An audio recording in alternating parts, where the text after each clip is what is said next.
When something scares you and you do not ever get over that fear, you become traumatized. You become hypersensitive to the world around you and will begin to personalize neutral situations. This mechanism in our body has kept us alive for millions of years, but it's not a state to be sustained in. If you don't give those thoughts time and attention, they're just gonna eat away at you, and I've definitely seen this in my life.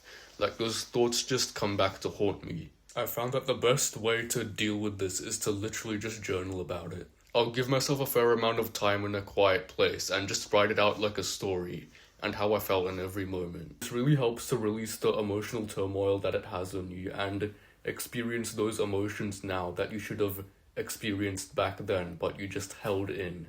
I literally just feel lighter every time I do this. I could go for a walk after I do it, and I literally just feel more confident and motivated and capable, and my mental health just feels better. You also need to go back and restore that connection that was severed in the first place.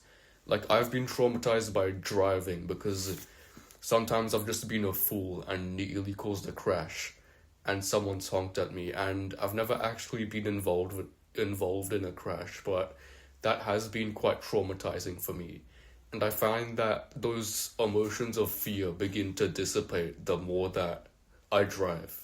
I've also had moments in my life where I've been heartbroken by most of the time seeing people on social media who are better than me and just feeling this intense emotion of jealousy. That does count as a trauma as well, and it definitely does help to close your eyes and visualize yourself talking to your younger self and telling them what they needed to hear at that time of being heartbroken and comfort them. Just tell them what you needed to hear at that time of being heartbroken. This is a principle that I've learned from The Mountain Is You by Brianna West. She says that if you do find yourself constantly reliving this memory in your mind about how you got heartbroken, you need to do this to disconnect yourself from the past and reconnect yourself to the present moment. Because you weren't seeing reality for what it was back then, and your perspective of it is often distorted.